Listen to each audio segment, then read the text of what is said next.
MSME పారిశ్రామికవేత్తలు గత 6 రోజులుగా వారి కుటుంబాలతో సహా ఏపీఐఐసి భవనం ముందు ధర్నా చేస్తూ ఉన్నారు. వినూత్న రీతిలో వారికి కావాల్సిన 100% సబ్సిడీ విడుదల చేయాలని భిక్షమెత్తుతూ కూడా వారి నిరసనని గత 6 రోజులుగా కొనసాగిస్తూ ఉన్నారు. ఏదైతే వాళ్ళకి రావాల్సిన 100% సబ్సిడీ బడా కంపెనీలకు దారి మళ్లించారు అని నినదిస్తూ కూడా వారికి రావాల్సిన 100% సబ్సిడీని కోరుతూ ఇక్కడ ఏపీఐఐసి భవనం ముందు నిరసన ప్రదర్శన చేస్తూ ఉన్నారు. వారి డిమాండ్స్ ఏంటి, అసలు వారు ఇక్కడ ధర్నా చేయడానికి కారణాలు ఏంటో అడిగి తెలుసుకుందాం.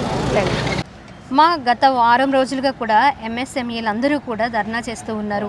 కుటుంబంతో సహా రోడ్డు మీదకి వచ్చారు. ఏంటి అసలు మీ సమస్య ఏంటి, ఏం డిమాండ్ చేస్తున్నారు? ఏం లేదు మేడం, మాకు గత 6 సంవత్సరాలు కూడా మేము రోడ్డు ఎక్కడానికి కారణం ఏంటంటే మాకు ఎంఎస్ఎంఈ నిధులు వచ్చేసి మాకు 1500 కోట్లు రిలీజ్ అయింది మేడం. 1500 కోట్లలో కూడా మాకు ఎంత రిలీజ్ చేశారనేది బడా కంపెనీలకి అయితే 100% చేశారండి. కనీసం మాకు 10%, 20%, 0% మేడం, 0% కూడా మాకేమీ రిలీజ్ చేయలేదు. అందుకే మేము పిల్లలతో సహా రోడ్డు ఎక్కవలసి వచ్చింది. గత 7 సంవత్సరాలుగా మేము ఇక్కడే తింటున్నాం, ఇక్కడే పడుకుంటున్నాం. పిల్లలకి చదువు లేదు మేడం. ఎస్సీ ఎస్టీలు అంటే మా భావితరానికి చదువు నేర్పక్కర్లేదు మేడం. మేము నెక్స్ట్ కూడా మా పిల్లలు ఎలా కొట్లాడాలనేది నేర్పిస్తున్నాం.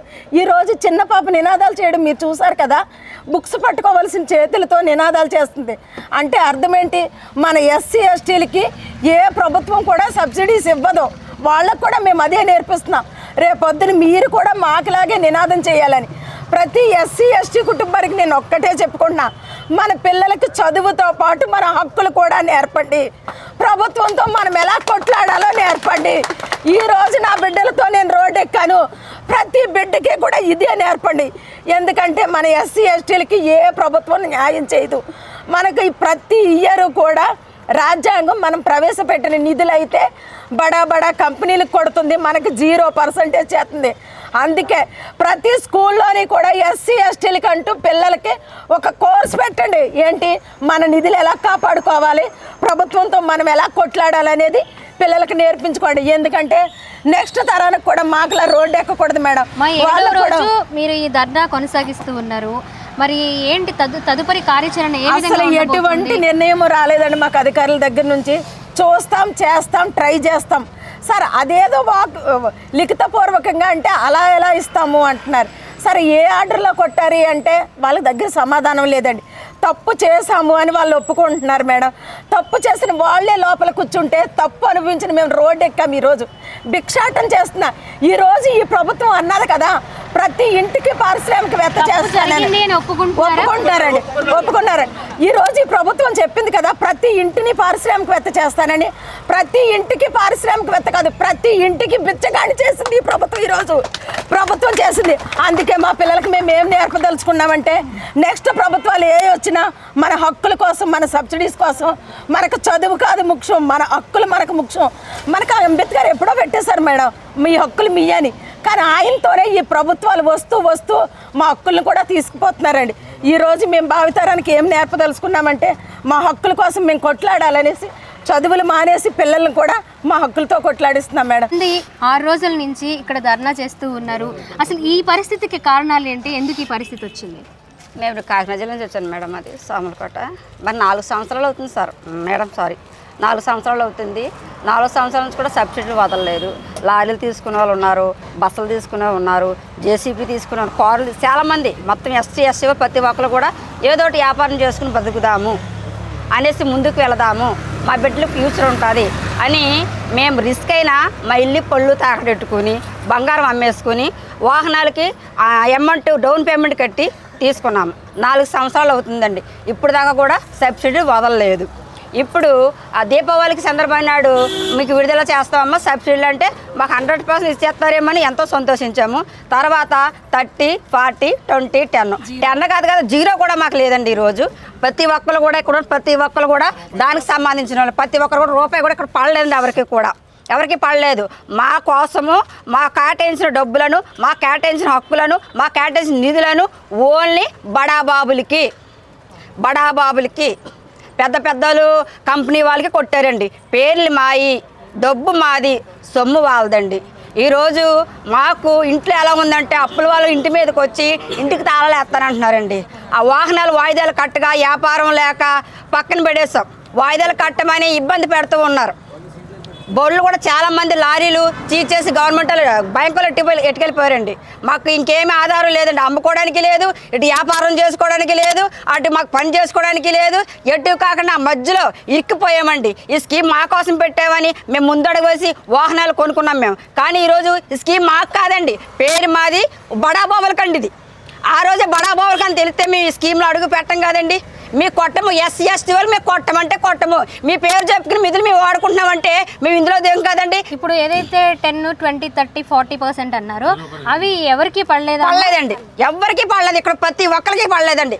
అందరికీ కూడా ఆ సబ్సిడీలు అనేది బడాబాబులకే కొట్టారు, పెద్ద పెద్ద కంపెనీలకే కొట్టారండి.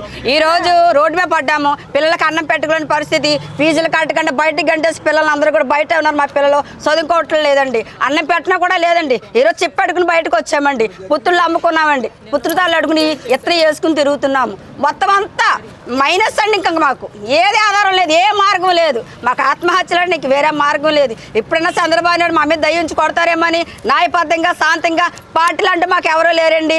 మాకు ఏదైతే న్యాయం జరిగితే వాళ్ళే మాకు దేవుళ్ళండి. మాకు పార్టీ పరంగా రాలేదు, రాజకీయవేత్తలుగా ఆకలితో వచ్చామండి. ఇప్పటి నుంచి మీకు ఈ సబ్సిడీ ఆగిపోయింది 4 సంవత్సరాల నుంచి కట్టి 2 సంవత్సరాలు కట్టి వ్యాపారం లేక, డబ్బులు లేక, ఏమీ లేక అలాగా వాయిదాలు ఆఫ్ చేసుకుని ఫుడ్ లేక ఇన్ని సంవత్సరాలు పెట్టి 4 సంవత్సరాలు పెట్టి ఎదురు చూసామండి. ఓపిక లేక బిడ్డలను చూసుకుని అన్నం పెట్టలేక మేము ఈరోజు రోడ్డు ఎక్కవలసి వచ్చింది. రోడ్డు ఎక్కడ కారణం ఏంటంటే గవర్నమెంటే కాదు. గతంలో ఎప్పుడు కూడా ఈ పాలసీ అనేది లేదండి. ఒక రోజున్న అంటే సగం కొట్టే పాలసీ లేదండి. పూర్తిగా ఒక 2 సంవత్సరాలైనా 6 నెలలు కొడతారండి, తప్పితే సంవత్సరం. కానీ 4 సంవత్సరాలు బట్టి మా నిధులు ఆఫ్ చేశారండి. ఆపేశారు, ఇవ్వట్లేదండి. బడాబాబులకే పోతున్నాయి. మరి మాకు వ్యాపారం లేదు, పని లేదు, ఏమీ లేదు, చదువుకుని ఉద్యోగాలు లేవు, ఏదో బతుకుదామని బళ్ళు తీసుకున్నాము. మరి ఈ స్థితికి రావడానికి కారణం గవర్నమెంటే వరకు కాదండి. మరి మనకు న్యాయం చేయాలి కదా. మరి ఈ స్థితిలో మేము ఏం చేయాలండి? అప్పుల వాళ్ళ ఇంటికి వచ్చేసి మా వడ్డీలండి 4 రూపాయలు, 5 రూపాయలు, 6 రూపాయలు కూడా వడ్డీలు తీసుకుని వాహనాలు ఇప్పుడు దాకా కాసుకుంటూ వచ్చామండి. మా దగ్గర ఓపిక లేదు, సహనం లేదు, ధనం లేదు. ప్రతి ఒక్కరు కూడా మా ఇంటికి వచ్చి అవమానకరంగా మాట్లాడుతున్నారండి. మమ్మల్ని చాలా చిరాగ్గా మాట్లాడుతున్నారు. ఆ మాటలకి చచ్చిపోవాలనిపించేస్తుందండి. నిజంగా మేమైతే మొన్న సూసైడ్ చేసుకోవాలని అనుకున్నామండి. ఈ వీడియో చేసి చంద్రబాబు నాయుడు చేరుతుందని పెడితే దానికి కూడా స్పందన లేదండి. అంటే మేమందరూ చనిపోవాలనే కదా వాళ్ళు కోరుకుంటున్నారు. మేము చనిపోతే మా డబ్బులు వాడుకోవాలనే కదండి చూస్తూ ఉన్నారు.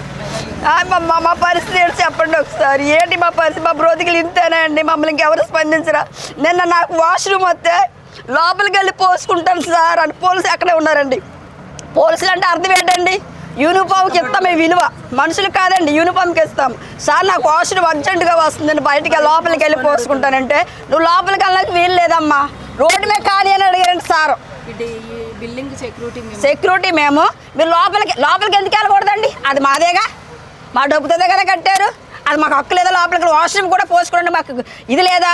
రోడ్డు మీద పోసుకోమా ఆడవాళ్ళు? మేము రోడ్డుగా పోసుకోమండి. మేము అలా ఆఫ్ చేశారండి. రోడ్డు మీద పోసుకుంటే మొగలు అందరూ పక్కన నుంచి పక్కకి వెళ్ళి పోసుకున్నానండి. ఇలాంటి స్థితి ఎస్సీ ఎస్టీ వాళ్ళకి మమ్మల్ని దూరం పెడుతున్నారండి. మమ్మల్ని దూరం పెడుతూ ఉన్నారు. మాకైతే ఆగదండి, ఇదైతే ఆగదు. మాకు సబ్సిడీలు వచ్చేంతవరకు ఇక్కడే ఉంటాము. సావని రేవని ఇక్కడ తెలుసుకుంటామండి. డాక్టర్ సింధు అండి. నేను డెంటల్ క్లినిక్ పెట్టుకున్నాను. ఎంఎస్ఎంఈ స్కీమ్ కింద, ఆరోగ్యమైన స్కీమ్ కింద నాకు సబ్సిడీస్ అలాట్ అయ్యాయి. 22 lakhs దాకా సబ్సిడీస్ అలాట్ అయ్యాయండి. ఇప్పటివరకు ₹1 కూడా ఇవ్వలేదు. మేము 4 years నుంచి వస్తాయి, అమౌంట్ వస్తే కొంచెం ఈజీగా ఉంటుంది కదా. నాకు రెంట్ కానీ ఈఎంఐ కానీ చాలా ఎక్కువైపోయింది. తర్వాత ఈ అక్క స్టార్ట్ చేశారు. ఇలా వచ్చి స్టార్ట్ చేశాక మేము ఏంటంటే అందరు చాలామంది బాధితులు ఉన్నారు. 8,000 మందికి ఇవ్వాల్సింది 500 కోట్లు కూడా ఇవ్వలేదండి. ఒక కియా కంపెనీస్ వాళ్ళకి 500 crores ఇచ్చేశారు. అంటే మెగా యూనిట్స్ పేరుకేమో ఎంఎస్ఎంఈకి 1,500 crores రిలీజ్ చేస్తున్నామని అఫీషియల్గా అనౌన్స్ చేశారు దీపావళి రోజు. కానీ ఎవ్వరికి రాలేదు. మేము అనుకున్నాం మాకే పడలేదేమో అని అనుకున్నాం. తీరా ఇక్కడికి వచ్చి చూశాక చాలామంది ఉన్నారండి, చాలా సఫర్ అవుతున్నారు అందరూ. మేము కూడా చాలా సఫర్ అవుతున్నాము. అప్పులు చేసి అవి చేసి ఈఎంఐలు కడుతూ అలా నెట్టుకొస్తున్నాము. బట్ చాలా స్ట్రగుల్ ఉంది. అవునండి, మీ మీద డిపెండ్ అయిన వాళ్ళు చాలా మంది ఉన్నారండి. ఇప్పుడు నేనే ఉన్నానంటే నా క్లినిక్లోనే నాకు 10 మంది ఎంప్లాయీస్ ఉన్నారండి. శాలరీస్ ఇవ్వకుండా, ఎవరికి ఇవ్వకుండా, ఏమి నాకు ల్యాబ్ వాళ్ళకి డబ్బులు ఇవ్వకుండా నేను ఇలా కొన్ని నెలల నుంచి అలా నెట్టుకుంటూ వస్తున్నాను. ఈ అమౌంట్స్ వస్తాయి కదా, సెటిల్ చేద్దాం అది అని చాలా స్ట్రగుల్ అవుతున్నాను. ఇంత చదువుకుని ఇలా రోడ్డు మీద ఇలా ధర్నా చేస్తానని నేను ఎప్పుడు అనుకోలేదండి. నేను ఎప్పుడు బయటకు కూడా రాను జనరల్గా. ఇప్పుడు అందరూ ఇక్కడ అందరినీ చూశాక వీళ్ళందరూ బ్రదర్ అండ్ సిస్టర్స్, వీళ్ళు స్ట్రగుల్ అవుతున్నారు, వీళ్ళతో పాటు నేను కూడా ఉండాలని. అంటే ఒక మెగా కంపెనీలకి ఇచ్చేసారండి 500 crores. అంటే ఫండ్ లేకుండా ఒక ఉన్నట్టే కదండి, ఫండ్ ఉంది కానీ కావాలని వాంటెడ్గా ఇవ్వట్లేదండి అమౌంట్. వాంటెడ్గా ఏంటంటే వీళ్ళు కార్నర్ చేయాలి, ఫ్యూచర్లో వీళ్ళు ఎవ్వరు ఇండస్ట్రీలు పెట్టకూడదు, పనోళ్ళలాగా బతకాలి, అదేనండి వాళ్ళ గోల్. ఏంటంటే ఫ్యూచర్ జనరేషన్స్ ఏమవుతారు, అమ్మో ఎందుకు రావడం, మనకెందుకు ఈ స్ట్రగుల్ అని వెనక్కి పడిపోవాలని వాళ్ళ గోల్ అండి. అది మీరేం కోరుకుంటున్నారు? మీ ఉద్యమాన్ని ఎక్కడి వరకు తీసుకెళ్లాలనుకుంటున్నారు? అందరికీ ఫండ్స్ రిలీజ్ అవ్వాలండి. 100% సబ్సిడీస్ అయితే రావాలి, అందరికీ రావాలి. ఇదేనండి మాకు రావాల్సిన అమౌంట్ మాకు రావాలి అంతే. వేరే మేమేమి భిక్షం ఎత్తుకోవట్లేదు, ఎవరు డబ్బులు ఇవ్వనట్లేదు. మాకు ఎలాంటి ఫండ్స్ మాకు రావాలి. ఇప్పుడు 7వ రోజు మీరు ఈ ధర్నా కొనసాగిస్తున్నారు. అధికారులు ఎవరైనా వచ్చి మీతో సంప్రదించడము, మేడం మాట్లాడి ఏదో పైకి మాట్లాడారు కానీ మేడం ఎవ్వరు ప్రాబ్లమ్ సాల్వ్ అయ్యే విధంగా ఎవ్వరు మాట్లాడలేదు. ఇస్తామండి, లిస్ట్ పంపిస్తామని గత 3-4 నెలలుగా లిస్ట్ పంపిస్తున్నారండి వాళ్ళు. అంత ఏం లేదా, వాళ్ళందరి దగ్గర లిస్ట్ ఉంది, అందరికీ అన్ని ప్రాబ్లమ్ తెలుసు. వాళ్ళే అన్నారు ఇలా మాకు మిస్టేక్ అయితే అయ్యిందమ్మా అని డైరెక్ట్గా వాళ్ళే చెప్పారు. మిస్టేక్ అయ్యి మీ అందరూ 8,000 మంది ఎంత మిస్ అవుతాయండి. వాంటెడ్గా వాళ్ళకి కావాల్సిన వాళ్ళకి మనీ పంపించుకున్నారు, మిగతా వాళ్ళందరినీ ఆపేశారండి. నా పేరు నీరజ అండి, నేను విజయవాడ నుంచే వచ్చాను. నేను కూడా 3 years బ్యాక్ బస్సెస్ తీసుకున్నాను. మాకు శాంక్షన్ అయింది, శాంక్షన్ లెటర్ కూడా ఇక్కడే ఉన్నాయి. 2023లో శాంక్షన్ అయింది. అలాగే అందరికీ అండి, బస్సులు, లారీలు, జేసీబీ, ట్రక్స్, అట్లా డిఫరెంట్ ఉంటాయి కదా, టిప్పర్స్ అన్నీ. మా ప్రాబ్లం ఏంటంటే అండి, వాళ్ళ అమౌంట్ ఇన్ని సంవత్సరాలుగా మేము వెయిట్ చేస్తూ ఉన్నాం. అప్లై చేసిన నెల రోజులకే మేమేం అడగలేదు. రిలీజ్ అయిన అమౌంట్, మాకు బెనిఫిట్గా రావాల్సిన అమౌంట్, దాన్ని మీరు ఆపేసి ఏదో లార్జ్ కంపెనీ స్కేల్స్కి మొత్తం amount complete payments, complete 50 crore payments ఇచ్చేసి మా చిన్నవి 3 lakhs అట్లాగా 3 lakhs నుంచి ఎంతో, ఇవి చిన్న 3 lakhs కూడా ఇవ్వడానికి వాళ్ళకి లేవా అండి? మా ఫండ్స్లో 760 crores అండి మా 8,000 కుటుంబాలకి ఇస్తే ఆ అమౌంట్స్ కూడా ఇవ్వడానికి లేదు. ఏం చేశారు? 100లో మా SC STలో 100లో ఒకరికో ఇద్దరికో సెలెక్టెడ్గా, అది మాన్యువల్ చేసిందో సిస్టమ్ చేసిందని అడిగితే అధికారుల దగ్గర సమాధానం లేదు. సిస్టమే చేసింది అంటున్నారు. సిస్టమే చేస్తే మీరు ఏ ప్రాసెస్లో ఇచ్చారు చెప్పండి. ముందు బస్సుకి ఇస్తాం, తర్వాత లారీకి ఇస్తాం, తర్వాత కార్కి ఇస్తాం, తర్వాత ట్రక్కి ఇస్తాం, తర్వాత ఈ కంపెనీకి ఇస్తాం, ఇట్లా చెప్పండి. అలా చెప్పకుండా సిస్టమ్ ఇచ్చింది, మాకు పైనుంచి లిస్ట్ వచ్చింది. ఏం మీకు తెలీదా? మేము ఎక్కడ ఏం అప్లై చేసామో ప్రతి ఈచ్ అండ్ ఎవ్రీ పాయింట్ వీళ్ళకి ఎక్కడ ఉంటుంది. అధికారుల నుంచి వచ్చింది అంటున్నారు. మీరు జాబ్ చేస్తున్నది మా కోసమే కదా, మీకన్నా అధికారి ఇంకెవరండి? స్టూడెంట్ తనకి ఏదైనా సమస్య వస్తే టీచర్ని అడుగుతాడు. టీచర్ నాకు ఇది అర్థం కాలేదు, ఇది చెప్పండి అంటే ఆవిడ సరిదిద్దుకొని సమాధానం చెప్తుంది. మా కన్సెంట్ చెప్పాల్సిన ఆఫీసర్ పైన కూర్చొని సమాధానం చెప్పకుండా మేనమేషాలు లెక్కేస్తున్నారు. మాకు తెలీదు, పైనుంచి వస్తుంది. పైనుంచి ఏంటండి? మేమే పార్టీ పరంగా రాలేదు. SC ST సబ్సిడీ మాకు రిలీజ్ చేశారు, మా హక్కుది, మా అమౌంట్ మేము అడుగుతున్నాం. మీ పాకెట్లోంచి, మీ వ్యాలెట్ల నుంచి మాకు అడగట్లేదు. మాకు వచ్చిన అమౌంట్ రిలీజ్ చేయండి. 760 crores రిలీజ్ చేస్తే మొత్తం అందరికీ 100% క్లియర్ అయిపోద్ది. 25లో అప్లై చేసిన వాళ్ళకి జస్ట్ 2 monthsలో శాంక్షన్ అయిన వాళ్ళకి ఫుల్ అమౌంట్స్ 20, 21, 22, 23, 24 నిల్ అమౌంట్స్. ఏంటిది? లెక్కలు రావాలికి 25 తర్వాత 21 వస్తుంది, తర్వాత 22 వస్తుంది వాళ్ళ దృష్టిలో. మేమంతా ఏమైపోవాలండి? మేము ఒక 15 మందికి మేము ఒక ఇది ఇస్తున్నాం. మమ్మల్ని నమ్ముకొని ఇంకా మిగిలిన వాళ్ళు కూడా జీవిస్తున్నారు. కొన్ని కుటుంబాలకి ఆర్థికంగా మేము పారిశ్రామికవేత్తలం అండి, ఇది మా ఒక్కరిదే కాదు. మేము ఆపుకుంటే వాళ్ళందరి కుటుంబాలు ఎంత నష్టపోతారు? ఇక్కడ 7 రోజుల నుంచి చేస్తూ ఉన్నాం. ఫస్ట్ 4 days లోపలికి అలౌ చేశారు, 5th day నుంచి గేట్ దగ్గర ఆపేశారు. నిన్న టెంట్కి కూడా అలౌ చేయలేదు, వాష్రూమ్కి కూడా ఇబ్బందికరంగా మాట్లాడారు. పోస్ట్ గ్రాడ్యుయేట్ చేసి బీటెక్ చేసి ఎంతెంతో చదువుకున్న వాళ్ళు ఉన్నారండి. ఈరోజు ఇట్లా పల్లెలు పట్టుకొని భిక్షం ఎత్తుకొని ఇది చేస్తున్నాం. ఎంత హీనంగా ఉంటుందండి? అంత క్రియేట్ చేయాల్సిన అవసరం వాళ్ళకి ఏముంది? కూర్చొని మాట్లాడితే గంటలో అయిపోద్దండి. గంటలో మొత్తం అవి క్లియర్ చేయొచ్చు. మా అమౌంట్స్ మొత్తం 3 lakhs వాళ్ళకి ఒక పెద్ద అమౌంట్ అండి. 50 crores చూసుకుంటే అందరూ ఎట్లా ఉంటారండి? పిల్లల్ని పట్టుకొని వచ్చి 7 days నుంచి పిల్లలకి చదువులు లేకుండా వచ్చి కూర్చున్నారు. ఎంతోమంది ఉన్నారు చిన్న చితక అంతా చేసుకుంటూ ఆర్థికంగా ఏదో చేసుకుందామని. వాళ్ళే సమాధానం చెప్పట్లేదండి. మాకు ఏం చేయాలో కూడా అర్థం కాక బిచ్చం ఎత్తుకుంటున్నాం ఈరోజు. బిచ్చం అంతే, వాళ్ళు మాకు బిచ్చం ఏం ఊరకనే ఇవ్వటం లేదు. మా హక్కుని మాకు ఇవ్వండి. మా హక్కు పరంగా మాకున్న మా అమౌంట్స్ మొత్తం క్లియర్ చేయండి. 100% సబ్సిడీని ఇవ్వండి అని అడుగుతున్నాం. వాళ్ళు దానికి సమాధానం లేకుండా తల కిందకేసుకొని ప్రాబ్లం జరిగింది. ఏం ప్రాబ్లం జరిగినప్పుడు మీకు తెలీదా? కన్సల్ట్ ఆఫీసర్ మీరే కదా, మీరే లిస్ట్ చూసుకుంటారు కదా. సార్ ఇక్కడ ప్రాబ్లం వస్తుంది, ఇది ఇలా కాదు, దీనికి ఎట్లా ఇవ్వాలి, ముందు కార్కి ఇవ్వాలి, బస్కి ఇవ్వాలి, ఈ ఇర్ల వాళ్ళకి ఇవ్వాలని వాళ్ళకి ఒక రూల్ ఉంటుంది కదా. మొత్తం లిస్ట్ వచ్చినంత వరకు చూసుకోరా? అంత గుడ్డిగా ఉన్నారా వాళ్ళు? అట్లా కావాలని SC ST అని చెప్పి పార్టీ పరంగా చూసి ఎంక్వైరీలు చేసుకొని అలా చేసుకున్నారు మేడం. మాకు సొల్యూషన్ అంటూ ఏమి దొరకలేదు. మేము నిరసనలో కూర్చున్నాం. మా కుటుంబ సభ్యులు అందరూ ఉన్నారు, వస్తారు. ఈ రోజుకి ఇది 7వ రోజు కొనసాగుతుంది. ఎన్ని రోజులైనా కొనసాగిస్తాం. 100% నిధుల్ని సాధించుకుంటాం. జోహార్ doctor B R Ambedkar. We want justice. We want subsidies. We want subsidies. 100% subsidy కావాలి. 100% సబ్సిడీ కావాలి.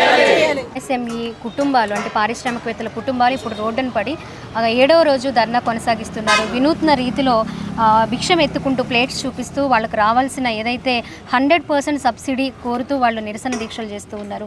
ఏంటి సార్, ఏ విధంగా చూడాలి? అలాగే దానికి ఏమైనా అధికారులు స్పందించి త్వరితగతిన పరిష్కరించే అవకాశాలు ఉన్నాయని మీరు అనుకుంటున్నారా? మీరేం చెప్పదలుచుకున్నారు?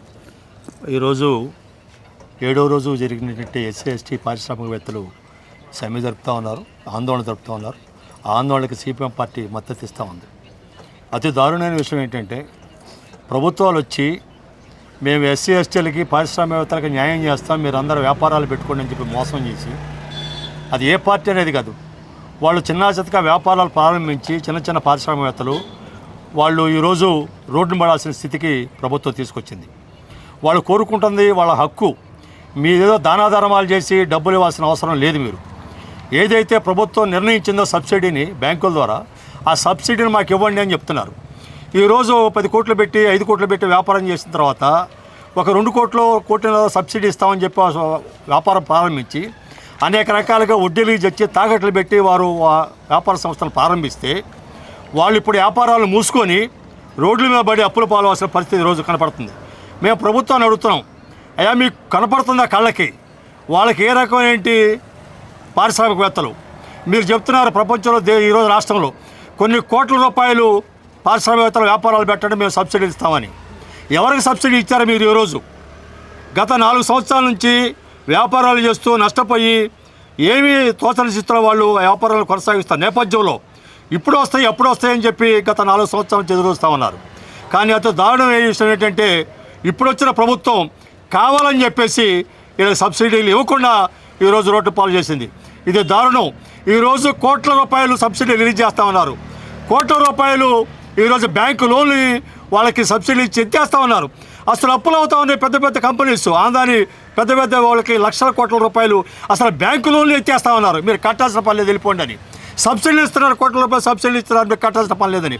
కానీ చిన్న చిన్న పారిశ్రామికవేత్తలు అది దారుణంగా SC STలు మీరు ఎవరైతే బాగు చేయాలని చెప్పి రాష్ట్రంలో కోరుతా ఉన్నారో వాళ్ళు రోడ్లు పడి ఈరోజు భిక్షలు వచ్చిన స్థితికి ఈరోజు ఈ ప్రభుత్వాలు చేస్తున్నాయంటే ఇది దగ్గర దారుణమైన విషయం కాదు. ఎంబట కనుక స్పందించి ప్రభుత్వం కనుక వాళ్ళ సబ్సిడీ రిలీజ్ అయిపోతే ఈ రాష్ట్ర వ్యాప్త ఉద్యమానికి ఇది ఒక నాంది అవుతుంది. కనుక ప్రభుత్వం ఎంబట జోక్యం చేసుకుని ఈరోజు రేపట్లో చెప్తా ఉన్నారు. నిన్న మన చర్చలు జరిగిన ఏం చెప్తా ఉన్నారు? ఇస్తారు. ఎప్పుడు ఇస్తారు? అప్పు రేపులాగా ఉంది. బోర్డులు పెడతారు. అప్పు రేపులు బోర్డులు పెడితే ఎప్పుడు ఇస్తారు అప్పు? ఇది పెట్టొచ్చా? ఇలా చెప్పొచ్చా? చెప్పండి. ఇదిగో 25వ తారీఖు లోపల మీకు సబ్సిడీలు వేస్తాం అని చెప్పట్లే. ఇప్పటికీ ఇది మోసం, ఇది దగ.